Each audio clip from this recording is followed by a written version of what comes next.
Good evening. My name is Adewale, and you are most welcome to this edition of Africa's Future Leaders.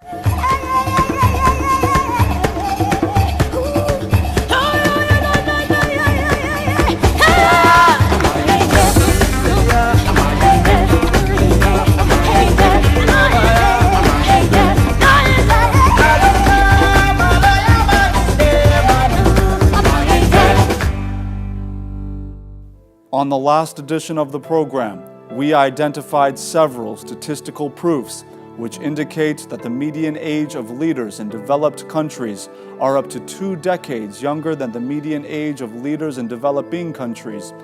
If youthful leadership, on average, manifests in enhanced development, the central premise of this program, Africa's Future Leaders, could hardly be more relevant on an African continent which seeks to move swiftly from promise to manifest greatness.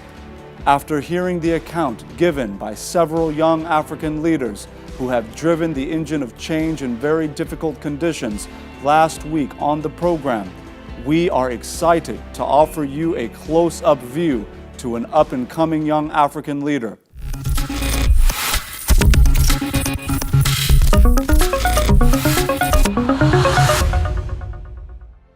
It is our privilege to introduce you to a creative young man by the name of Kunle Adewale.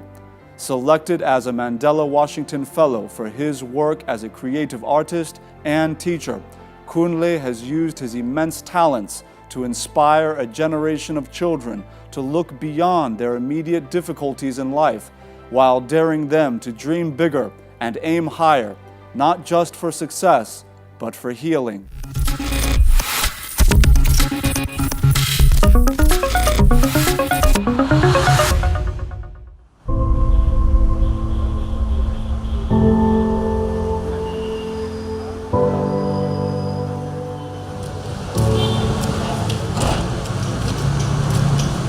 From across the city, Kunle Adewale arrives at the National Sickle Cell Center. Hello. Hello, darling. How are you? Hello. Not to work, but to leave a mark.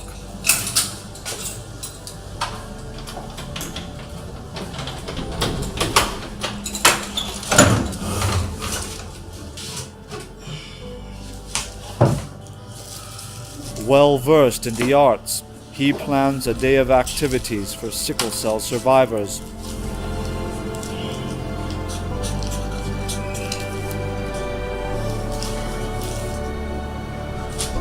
Okay. Hello? Yes. Great. We're starting a moment from now. Okay. No challenge. We can see you there.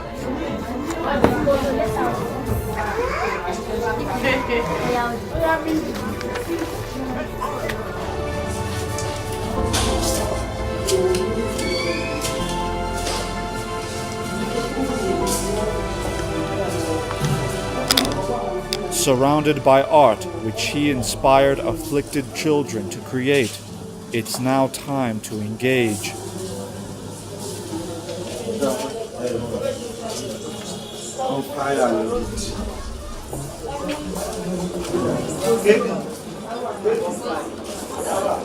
Hello. All right. Something very simple, something very magical. Yes, you want to sit down? Okay, sit. What to put in your eyes? Oh my God. Right, so you could actually still walk with her like this. She could have this here, and you could take this. It's just something like you could do. You just have her do this and just paste like that. Paste as many of this as possible. All the drawings and painting you see here were done by children like them. So anytime they come to this space like that, we always want them to do something meaningful, something creative, something beautiful. We don't just pick the children. We allow the children and the parents to collaborate and sometimes create a work of art, because we believe that could be a take home for them, that at home they can create a special space, that special space for those children where they can engage in creative activities. So not necessarily like coming to this space, because for some of them, they come once and before you see them, it's the next 6 months you see them. So though within that gap, they can still have opportunity of creating something meaningful in their own space at home. This is a treatment room at the National Sickle Cell Center in Lagos, and it's a room that conjures up feelings of fear and feelings of uncertainty amongst its patients, particularly children. But unlike many other healthcare institutions in Nigeria, the Sickle Cell Center offers an alternative form of therapy known as art therapy. And according to parents and children here, they say that the process adds great value to the healing journey.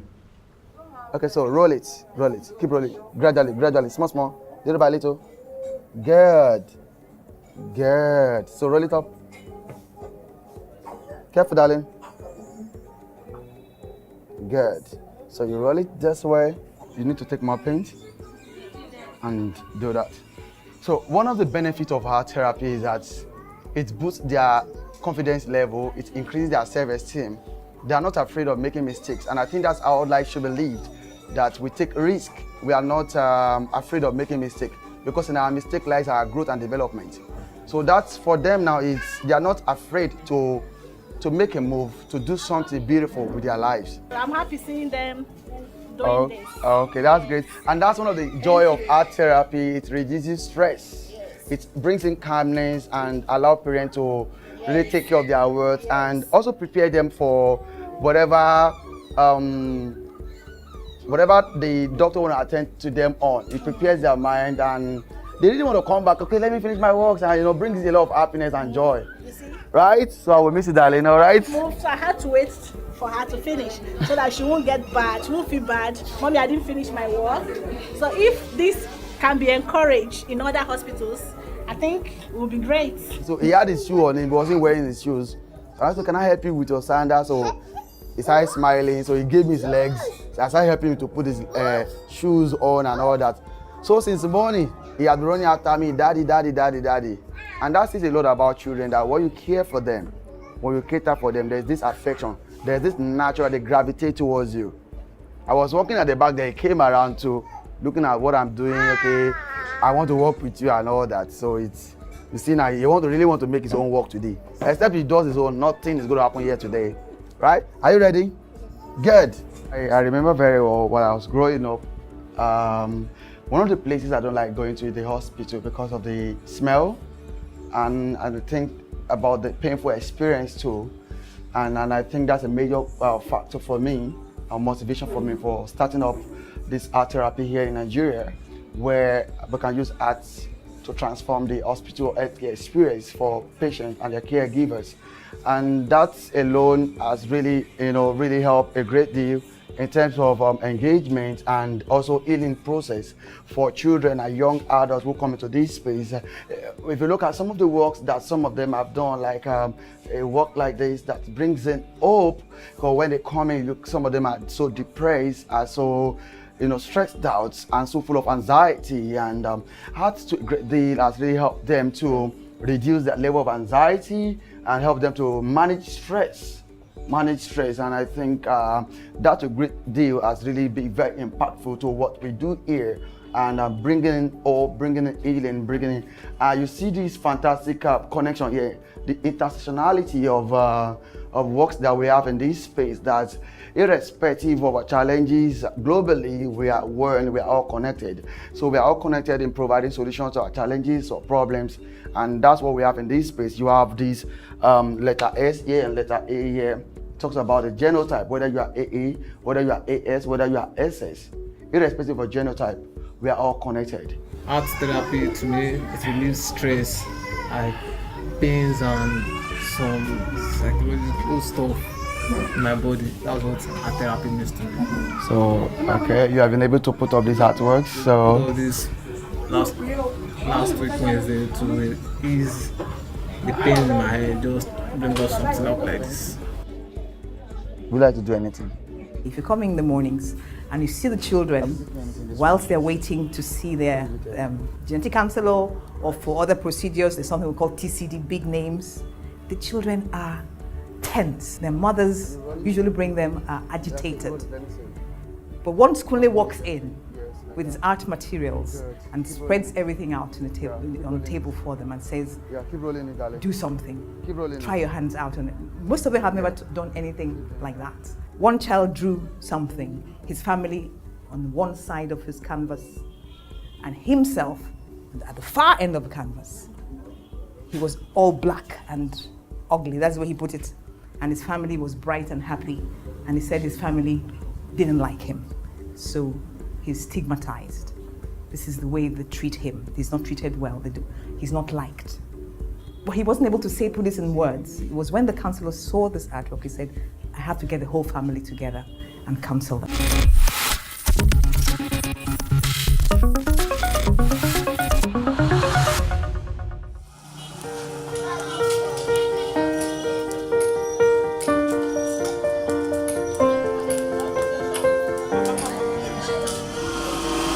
Residing in a tough inner-city neighborhood of Lagos, Kunle so often settles into a familiar comfort at home: art.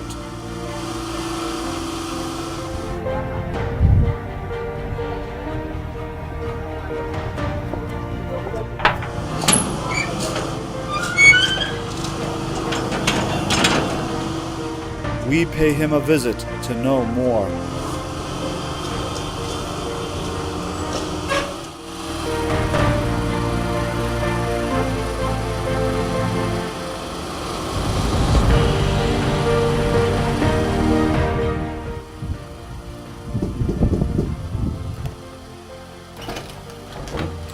Hey. Good evening, Kunle. Good evening, Ajuri. How are you? I'm very well, and you too? I'm doing very well, thank you. You're welcome to my home.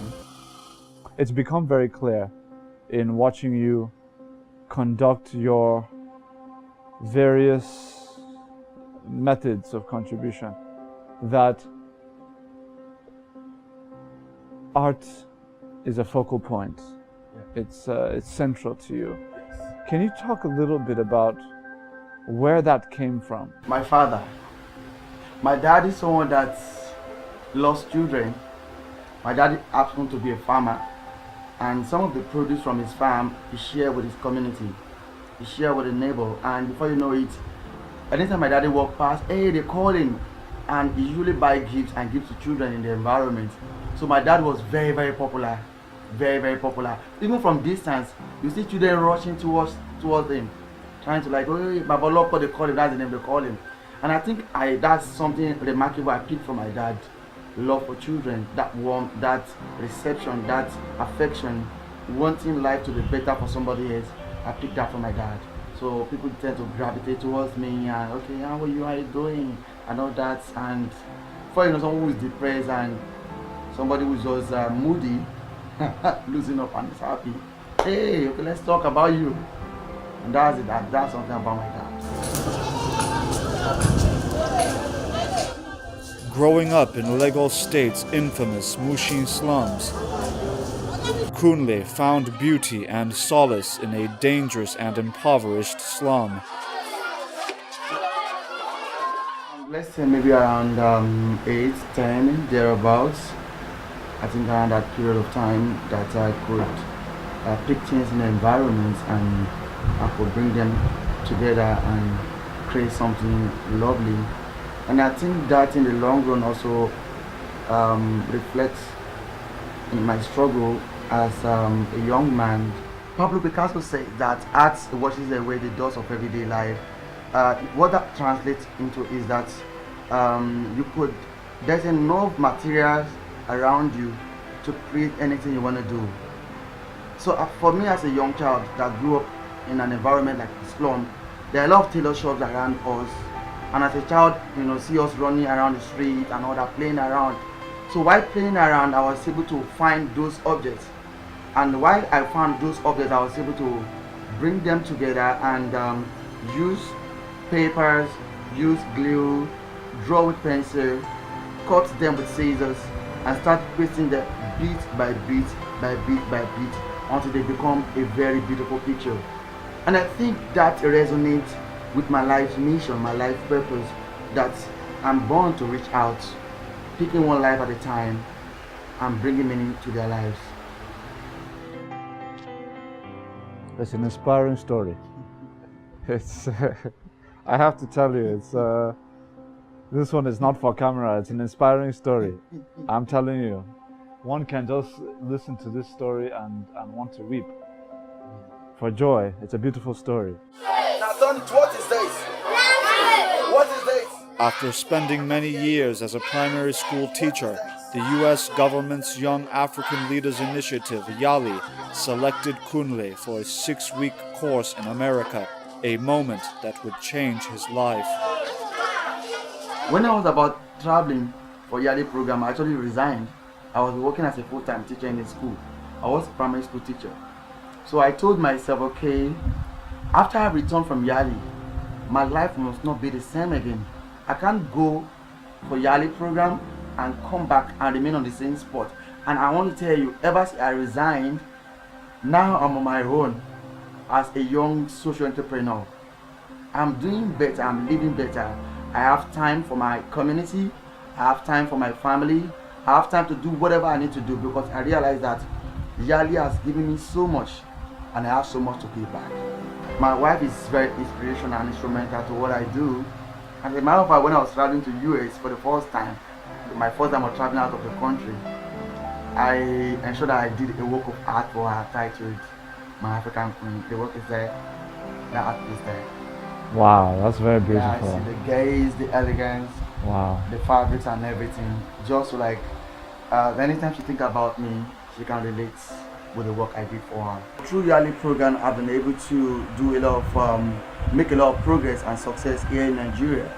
And I remember when I was in the US, I was able to make contact with an international organization called ICEA, who are interested in having program for the internally displaced persons here in Nigeria. And through that, I was able to start working with them here in Nigeria, facilitating art therapy for refugees and children, women and young people who are displaced by Boko Haram. Going forward, over 10,000 children and young adults and women have benefited from that healing through art program, thanks to YALI. You realize that I told you I work with children who are survivors of Boko Haram. You can imagine I go to an environment that is not really safe as it were, that is dangerous, reaching out to children who are marginalized, children who are victims of Boko Haram insurgency, and trying to see how I can bring out something positive, something beautiful with their lives. Growing up in an environment like Mushin, like a slum, and I never imagined that one day I would be able to go to university, because I don't see myself going to university because of my challenges and the environment I grew up. But the fact is that art has been able to help me to navigate and make progress in life. Art has helped me to be able to break barrier and become established in what I do. Art has been able to help me to discover my essence of existence and be able to touch life and change destinies. It is a quiet but scorching hot day in Wasa's camp for internally displaced persons, with many families still silenced by the trauma resulting from Boko Haram's menacing rampage in northeast Nigeria. Kunle and his Healing Through Art team arrive.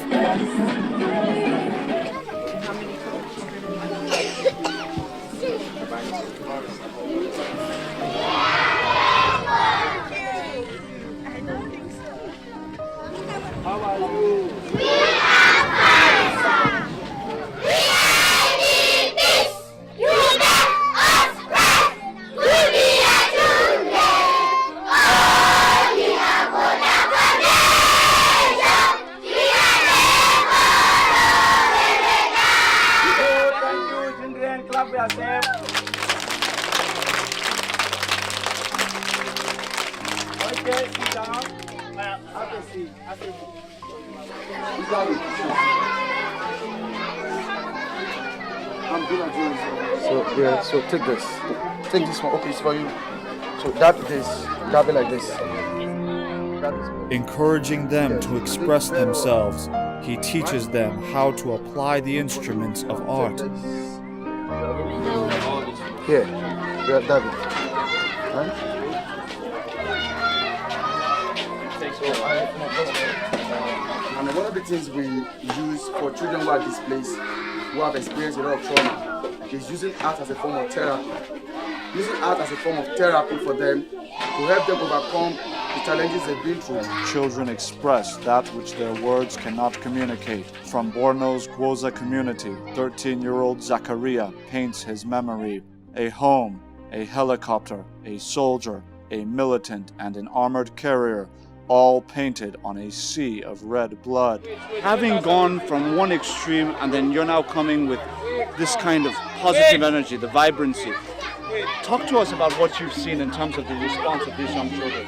Okay, so for some of them, they were able to draw maybe their relatives that were killed by Boko Haram. Some of them were able to draw their houses set on fire. Because based on the drawing I'm saying, why their father and mothers were killed, they take away the children as child soldiers, that they burn their houses. And these are represented in some of the drawings they have. And as for me, art has been able to create a different experience for them, giving them an alternative. The intention is to replace the horror they've experienced with something beautiful, something magical, something inspirational. And that's why we are here today. I'm seeing several markers and colors which are very much reflective of the day we've had with you doing what you do best. And really, I'm very curious to know, given the impact you've made already, which has established you as one of Africa's recognized young leaders, what is your vision moving forward? What would you like to see happen, in the Nigerian context within the next 5-10 years as it relates to the work you're currently doing? Thank you very much. So I'm someone that really believes so much in collaboration. That I believe that through collaboration you can actually achieve better results. And going forward, we've been able to make contact with Nigerian Medical Association for endorsement on arts immersion program. This will allow us room to have forum and conferences where we can actually start talking about art in medicine, art in healthcare, art in hospital. This can become a conversation, because this is not what you hear, this is not what you see, but through what we're doing presently now. So that will really spark that conversation, and through that, policy can come into place where medical students who take art courses as maybe elective, as it were, so that can really help them to have a blend of art and medicine with what they do. And also even art students who also take some courses in medical field. And going forward, you realize that out of school, this knowledge, these skills can be useful. And also in addition to that, is the fact is that we want art therapy to be part of the curriculum for medical students, for art students, for those who are in psychology, for those who are in sociology, because everything is all interrelated in one way or the other. So that is another way forward. And another thing is that in some hospitals or in Lagos, let's say using Lagos as a scope for Lagos is like Nigeria. Lagos is very big. Is that in every hospital there will be a safe space for creative engagements, where children and young people who are living with cancer will go into and explore and express themselves, bringing out something hopeful, meaningful in their lives. Kunle Adewale continues to inspire others because he stays inspired himself by engaging with the spark of curious creativity stirring in his own soul. His infectious personality and heart for others make him one of Africa's future leaders.